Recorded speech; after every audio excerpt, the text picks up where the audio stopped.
দেখো 18 গ্রুপ এলিমেন্টের xenon fluoride দেখলাম, এবার তার অক্সাইডটাকে আমরা দেখছি। হ্যাঁ, xenon forms two oxide, XeO3 and XeO4, এই দুটো অক্সাইডই ওরা তৈরি করে। খুব ইম্পর্টেন্ট, কারণ এখান থেকে কোশ্চেন করলে এগুলো দিয়ে দেয়। অ্যান্ড XeO3 যেটা এটা কোথা থেকে প্রিপেয়ার করা হয়? অ্যাকচুয়ালি XeF6 এই ধরনের জিনিস থেকেই এদেরকে তৈরি করা হয়। It is prepared by the complete hydrolysis of xenon hexafluoride. অর্থাৎ XeF6 আমরা ওয়াটার দিলে অর্থাৎ হাইড্রোলিসিস করলে আমরা দেখতে পাবো XeO3 and HF যেগুলো সেগুলো বেরিয়ে যাক। ঠিক আছে, বুঝেছো? and it is unstable decompose to form xenon and oxygen। ঠিক আছে, it is unstable, এটা যে খুব বেশিক্ষণ ধরে রাখা যায় সেটা না, এটা তৈরি হয়ে আবার ভেঙেও যায় যদি তুমি একটু তাকে নাড়াচাড়া করো। ঠিক আছে, এটা আনস্টেবল। এবার স্ট্রাকচারটা কিরকম হবে? স্বাভাবিকভাবে তুমি দেখতে পাচ্ছ তিনটে সিগমা বন্ড হবে, তাই না?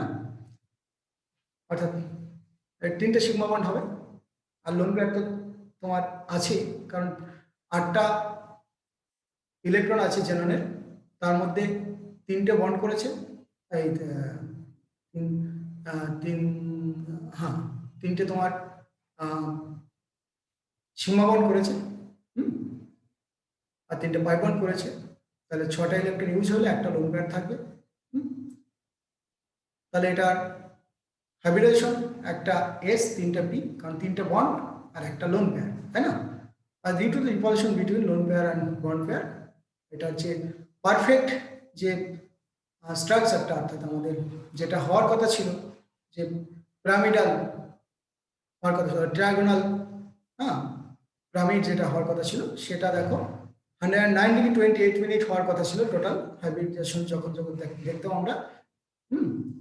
অর্থাৎ sp3 হাইব্রিডাইজড হলে তো টেট্রাহেড্রাল হয়, তাই সেটা তো হচ্ছে না, এজন্য এটা আমরা দেখবো পিরামিডালের মতো, এবং তার 109 ডিগ্রি থেকে তার বন্ড অ্যাঙ্গেলটা 103 ডিগ্রিতে এসে কনভার্ট হয়। ওকে, আর এখানে 3টে সিগমা বন্ড আছে আর 3টে পাই বন্ড, অর্থাৎ ডি পাই পি পাই, অর্থাৎ পি অরবিটালের অক্সিজেনের পি অরবিটাল অ্যান্ড জেননের ডি অরবিটালের সঙ্গে কম্বাইন হয়েছে, এই তো। তাহলে এরকম স্ট্রাকচার, উপর দিকে একটা লোন পেয়ার আছে, অর্থাৎ বুঝতে পারলেন? তাহলে এইখান থেকে এটুকু অ্যাঙ্গেল, এটা থেকে এটা অ্যাঙ্গেল, এটা থেকে এটা অ্যাঙ্গেল, এগুলো হলো 103 ডিগ্রি। অক্সিডেশন স্টেট অবশ্যই +6 হবে, কারণ 3টে অক্সিজেন আছে, 3 দুগুণে 6 মাইনাস, তাহলে যেমন +6। এটা এমসিকিউ করলে আমরা কি দেখতে পাই? Which of the following compounds is both hygroscopic and explosive? তাহলে কোনটা হাইগ্রোস্কোপিক অ্যান্ড এক্সপ্লোসিভ? XeO3। এটাই, আমাদের দুটোই অক্সাইড আছে। দ্য বন্ড অ্যাঙ্গেল অফ এত, সেটা অলরেডি তোমরা জানো, 109 ডিগ্রি থেকে কমে গিয়ে 103 ডিগ্রিতে হয়ে যায়, তার কারণ একটা লোন পেয়ার আছে, তো লোন পেয়ার বন্ড পেয়ার রিপালশনের জন্য, তাই না? লোন পেয়ার বন্ড পেয়ার রিপালশনের জন্য এটা হয়। And the ratio of pi and sigma bond present in atom molecules, এটা তো অ্যাকচুয়ালি 3টে পাই বন্ড আছে, 3টে সিগমা বন্ড আছে, তাই না? তাহলে 1:1 হওয়ারই কথা, তাই না?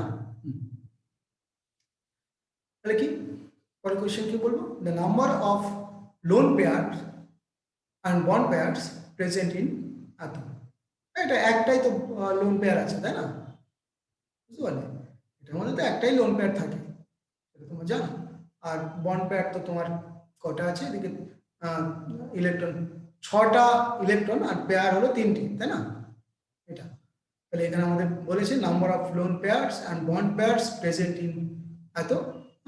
তাহলে এখানে আমাদের পেয়ার্স, এটা পেয়ার্স বলেছি, ইলেকট্রন সংখ্যা বলিনি গো, তাহলে এটা হবে না।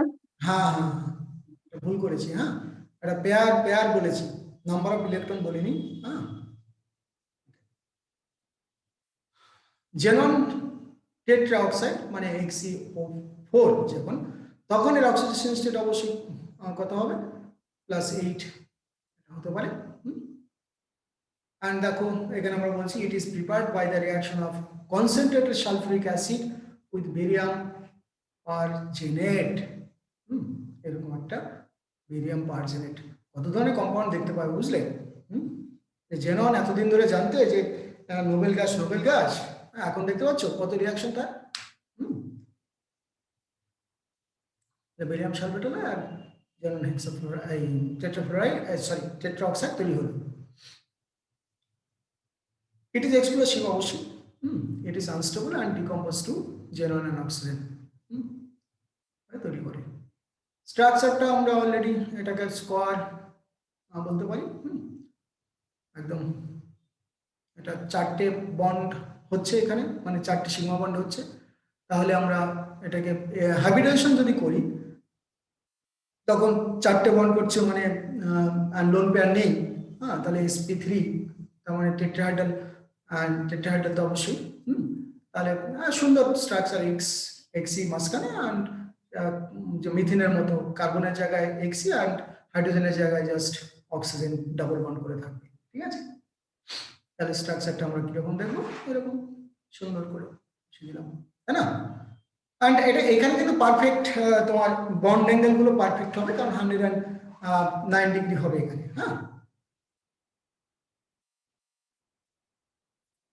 তাহলে এই হলো তার সামারি এটা। অ্যান্ড বন্ড অ্যাঙ্গেল এখানে যদি বলে তাহলে বলতে পারো যে এটা 109 ডিগ্রি হবে 28 minutes. The explosion compounds are এখানে ফার্স্টে দুটো এক্সপ্লোসিভ কম্পাউন্ড অবশ্যই। এক্সপ্লোশন কম্পাউন্ড অর্থাৎ ফার্স্টের এই দুটো অক্সাইড এক্সপ্লোসিভ, অ্যান্ড সহজে ডিকম্পোজ করা যায় অক্সিজেন এবং জেননে, এটাও জানো। তাহলে XeO4 মলিকুল ইজ হ্যাভিং কি, অবশ্যই ডিপাই পিপাই বন্ড তো থাকবেই, 4টে আছে তাই না, 4টে ডিপাই পিপাই বন্ড তো অবশ্যই আছে। 4টে বন্ড আছে pi bond. The oxidation state of xenon in XeF4 অবশ্যই আবার কত হবে, এটা +8 হয়ে গেছে তাই না, +8, অ্যান্ড পারফেক্ট যেহেতু এটা টেট্রাহাইড্রাল তাই এর বন্ড অ্যাঙ্গেল অবশ্যই 109 ডিগ্রি 28 মিনিটস এটা হবে, তাই না। বুঝেছো না, বুঝলে না। XeO4 decomposes to give কোনটা, জেনন এবং অক্সিজেন দেবে, তাই না, এটাও জানো। জেনন অক্সিফ্লোরাইডস তার মানে XeOF4 XeOF2 এই ধরনের কম্পাউন্ড তৈরি হয়। এই যে XeOF2 XeOF4 XeO2F2 এই জিনিসগুলো তৈরি হয়। ওকে, XeO6 পর্যন্ত তৈরি হতে পারে। তাহলে এইগুলো আমাদের অনেকগুলো compound xenon oxyfluorides compound. Okay, preparation কিভাবে করবো, নর্মাল প্রিপারেশন দেখো, সেম অফ অক্সিফ্লোরাইড আর obtained in the partial hydrolysis of XeF4 and XeF6 এগুলো হাইড্রোলাইসিস করলে আমরা এরকম পাবো। বুঝতে পারছো, এগুলো তাহলে আমরা জাস্ট সিম্পল পার্শিয়াল হাইড্রোলাইসিস করলে আমরা পেয়ে যেতে পারি। স্ট্রাকচারগুলো দেখতে পারো, এটা টি শেপ স্ট্রাকচার। কেন টি শেপ, কারণ এখানে দেখতেই পাচ্ছ যে টি শেপ কেন বলছি, তার কারণটা হলো এইটা টি, এই যে একটা টি দেখতেই পাচ্ছ, এইটা একটা টি, ঠিক আছে, কারণ এই যে বন্ডগুলো দিয়ে যেটা হলো এটা একটা টি এর মতো, আর লোন পেয়ারটাকে তো আমরা শেপের মধ্যে ধরি না, ওই কারণে এটা একটা টি শেপ স্ট্রাকচার। ওকে,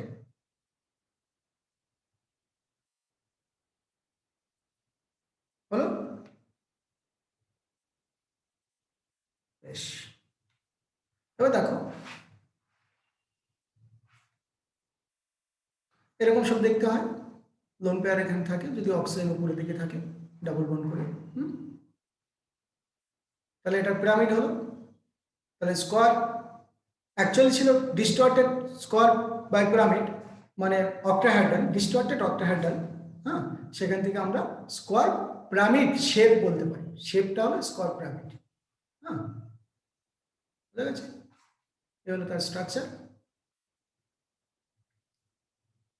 XeO2F2 এরকম সব দেখতে হয়, বুঝতে পারবে।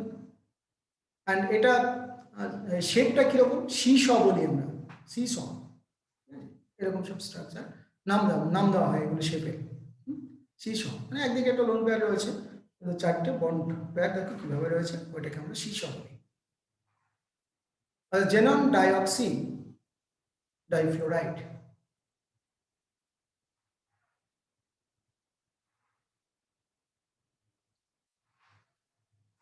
ওকে, এই হলো। তাহলে এটার অক্সিডেশন স্টেট অক্সিজেনের -2 অ্যান্ড এফ এর -2, মানে দুটো এফ আছে বলে, তাহলে এক্সি +4। The number of sigma and pi bonds present in XeO F4 এ দেখো কি হবে, সিগমা বন্ড কটা, পাই বন্ড কটা। দেখো সিগমা বন্ড আছে তোমার অক্সিজেনের সঙ্গে একটা আর ফ্লোরিনের সঙ্গে চারটে, তাহলে 5টা সিগমা বন্ড, একটা পাই বন্ড।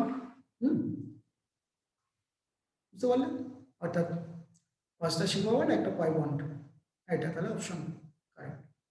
তো হ্যাবিটেশন অফ XeOF6, দেখো এখানে 6টা ফ্লোরিনের সঙ্গে বন্ড আছে, অক্সিজেনের সঙ্গে দুটো বন্ড আছে, তার মানে এটা প্রচুর এক্সটেন্ড করে নিয়েছে এর হ্যাবিটেশনটা, তাই না, প্রচুর এক্সটেন্ড করেছে, তার মানে পুরো ইলেকট্রনগুলোই এটার বন্ডিংয়ে পার্টিসিপেট করেছে।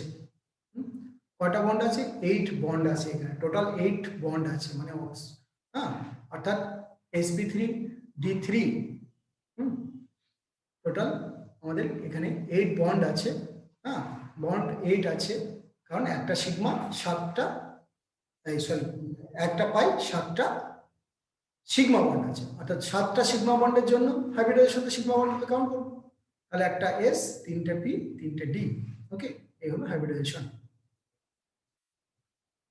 এটাকে দেখতে কিরকম হয়, স্কোয়ার পিরামিডাল আমরা অলরেডি দেখেছি, এটা দেখতে স্কোয়ার পিরামিডাল। ঠিক আছে, এটা এই পর্যন্ত আজকে, এগুলো গ্রুপ 18টাকে তোমরা পড়তে থাকো, হ্যাঁ, তারপরে আমরা এটার কোশ্চেন আনসার, এর পরের দিন বৃহস্পতিবারে আমি প্রিভিয়াস ইয়ারের যে এমসিকিউ গুলো এসছে সেগুলো পড়াবো গ্রুপ 17 এর। গ্রুপ 17টা পড়ে রাখবে অনামিতা, ওকে স্যার। ঠিক আছে, টাটা, চলো।